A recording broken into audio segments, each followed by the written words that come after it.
ya tan famosa Edad Media, eh, pues como todos saben, cuando se descubren nuevas tierras, es importante evangelizar a las personas que están ahí en un afán por extender este pensamiento cristiano, por lo cual los reyes católicos toman la decisión de que son los frailes franciscanos de la orden menor la que debe ir a esas nuevas tierras a evangelizar, porque ellos predican de forma humilde y se apegan demasiado a lo que es la idea original de San Francisco de Asís. Entonces, como lo menciona Rubiales en su libro de la hermana pobreza, son hermanos de la pobreza, más humildes no podrían ser. Es por esto que son los franciscanos, no, son los frailes adecuados que deben venir hacia acá. Ellos, como llegan 12 frailes, haciendo una como equiparación con los 12 apóstoles, llegan en 1524, en mayo, y es aquí en donde todo comienza. Bueno, pero se dice mucho que estos hombres que vienen, no solamente los franciscanos, también los conquistadores, son hombres entre dos épocas. ¿Cómo es eso posible? Bueno, pues la Edad Media, esta gran época, se dio a partir, todo parte de Italia, y de Italia se empieza a dispersar. Entonces, como esta teoría de ondas, que empieza en un punto y se empieza a expandir, en España sí llega, obviamente llega a la Edad Media, pero lo que me refiero es que cuando el Renacimiento empieza a llegar, bueno, empieza a surgir, son ondas que todavía no terminan de expandirse cuando el Renacimiento empieza a imperar. ¿Qué quiero decir con esto? Que a pesar de que el Renacimiento ya estaba de moda, en España todavía se aferraban bastante al pensamiento medieval, por lo cual esta concepción del medievo pasó a la Nueva España con todos ellos y posteriormente el Renacimiento. Pero hablamos también del humanismo medieval, que desembocó en el humanismo renacentista. Bueno, entonces el Renacimiento no es una ruptura, es una continuidad con la Edad Media. No me meteré como en Honduras de limitar el tiempo, porque es un poco imposible y no está tan bien meter todo en caja de desastres, en fin. Bueno, el Renacimiento es continuidad y a la vez un poco oposición con la Edad Media, la cual se enfrascó un poco en esta concepción pesimista y un poco triste adoptada de Séneca, y el Renacimiento ya es lo contrario, es esta como alegría por la vida, el hombre ya toma un papel importante, Dios queda no relegado, pero puede pasar a segundo plano. Este Renacimiento es fruto de difusión de ideas del humanismo medieval, que ya viene desde muy tiempo atrás y que va evolucionando y explota y termina de explotar en el Renacimiento. Como lo mencionaba, en España este cambio ideológico no es tan abrupto como en otros países, que prácticamente dieron un cortón a la Edad Media, pero España siguió con eso. Bueno, se puede hablar de tres hombres que son representantes cada uno del humanismo: Francisco Petrarca y Lorenzo Valla. Son el humanismo propiamente dicho, Marsilio Ficino y Pico della Mirandola el platonismo, Pietro Pompanazzi el aristotelismo. Bueno, ¿esto qué tiene que ver? Tiene que ver mucho porque a finales del siglo XVI ocurre un fenómeno interesante, bueno, no fenómeno, una contrarreforma, no una reforma protestante que está relegando un tanto al catolicismo. Entonces, a raíz de eso se crea la contrarreforma como respuesta a esta expansión protestante, por lo cual ellos tienen que hacer algo al respecto, y es cuando se crean los colegios de propaganda fide, que son bastante importantes ya en el siglo XVII. Bueno, he mencionado el humanismo, pero en el humanismo renacentista, obviamente también inicia en Italia y ahí se expande. Sus representantes son Erasmo de Rotterdam, Juan Luis Vives y Tomás Moro. ¿Por qué los menciono? Porque después ellos retoman la retórica de la Edad Media, la modifican un poco, y a su vez en el barroco la van a volver a tomar otros pensadores y la van a ir modificando.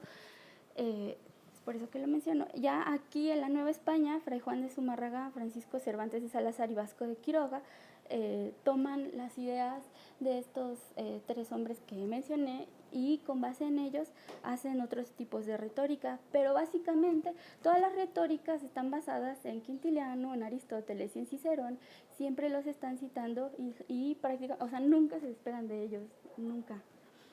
Bueno, entonces este Renacimiento es en un afán por recuperar la edad la cultura clásica grecorromana. O sea, no se despegan en ningún momento de todos estos retóricos de la antigüedad. Es un optimismo frente a una parte como de alegría, de más, como más, algo, es que, bueno, todo el mundo piensa que la Edad Media es como muy oscura y muy apagada, pero en realidad no fue así. Puede vivirse en alta y en baja Edad Media, pero la concepción de las ideas es muy diferente y obviamente muy apegada al cristianismo. En el Renacimiento esto se desliga un poco y hay un poco más de optimismo y una explosión de ideas en la ciencia y en muchas otras disciplinas. Bueno, ¿qué pasa con el barroco? Porque del Renacimiento estamos hablando a su vez de humanismo, y a la vez en el siglo XVII ya estamos hablando de barroco, que también se dio en Italia, otra vez, es como una gota que cae y luego se vuelve a expandir. Llegó después a España, y de España obviamente nos llegó para acá. Pero ¿por qué surge el barroco? Surge a raíz de la Contrarreforma, en un afán por intentar llamar a la gente.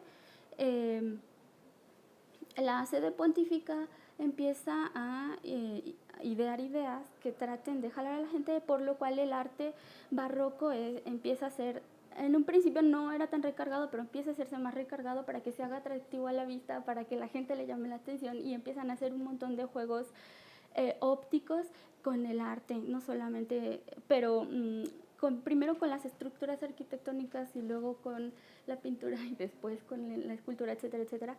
Y esto también tiene mucho que ver con la literatura. Y aquí también la retórica sufrió cambios acomodándose a estas nuevas exigencias estéticas por parte del barroco. Pero en el barroco ocurre algo un poco curioso, porque si el Renacimiento era optimismo, el hombre primero y todo como despliegue de luz, etcétera, en el barroco la actitud un tanto pesimista que se tenía en la Edad Media vuelve a regresar y se pierde la fe en la orden y en la razón. Es por esto que como que eso ya no toman tanto en cuenta la parte de la persuasión en la retórica, y ahora toman más en cuenta la ornamentación. ¿Qué pasa con las retóricas? Bueno, todos los frailes, nadie era ajeno a las retóricas, todos las conocían dependiendo de la época en la que se encontraban. Nadie era ajeno a ella porque era sumamente útil y obviamente era parte de la educación. Pero hay algunas características particulares en cada una de estas retóricas dependiendo de la época de la que estamos hablando. Bueno, como todos saben, en la antigüedad se hablaba de tres géneros en especial, que era el judicial, el epidíctico y el deliberativo. En la Edad Media, a estos tres géneros se les agregaron tres más: el arte de la poética, el arte de la predicación y el arte se me olvidó el otro arte, ahorita lo busco. Bueno, se les agregó tres más, pero la que más importaba era el arte de la predicación. Entonces, lo que pasa es que también en la Edad Antigua se tenían como 5 partes, se podía dividir el discurso en 5 estructuras, que era la inventio, la dispositio, la elocutio, la memoria y me falta otra. Bueno, eran 5, pero las últimas 2 no importan en realidad. En la Edad Antigua sí, pero en la Edad Media quitan las últimas 2 y solamente dejan la evidentia, la dispositio y la elocutio. En el siglo XVI quitan la dispositio. Bueno, no es que la quiten, en realidad la inventio y la dispositio van juntas con pegadas y se hacen una sola. Bueno, entonces esto es lo que sucede con la retórica en la antigüedad. En la Edad Media son 6 géneros, se quitan 2 estructuras. En el siglo XVI, ya casi XVII, ya no se les toma en cuenta prácticamente a los 3 géneros nuevos. Ya no se les menciona, por lo tanto ya no se les usa casi. Entonces, ya en el siglo XVII pasa algo curioso, porque si en la Edad Media, en la Antigüedad, incluso en el siglo XVI, se le daba prioridad tanto a la predicación como a la persuasión, en el siglo XVII, con la llegada del barroco, principalmente, la persuasión ya no tiene cabida. Ya no le hacen caso, la dejan de lado, y ahora el objetivo de las retóricas en el siglo XVII es deleitar. Principalmente es deleitar con un montón de artilugios y figuras retóricas de las que se van a valer para engalanar el discurso. Ya en el siglo XVIII se siguió con esta misma premisa de engalanar antes que persuadir. Se siguió incluso hasta más allá del a finales del siglo XVIII. Ya para finales, principios del XIX, se regresa a la parte persuasiva, ya no se usan estos artilugios retóricos y se privilegia ya más la parte filosófica. Incluso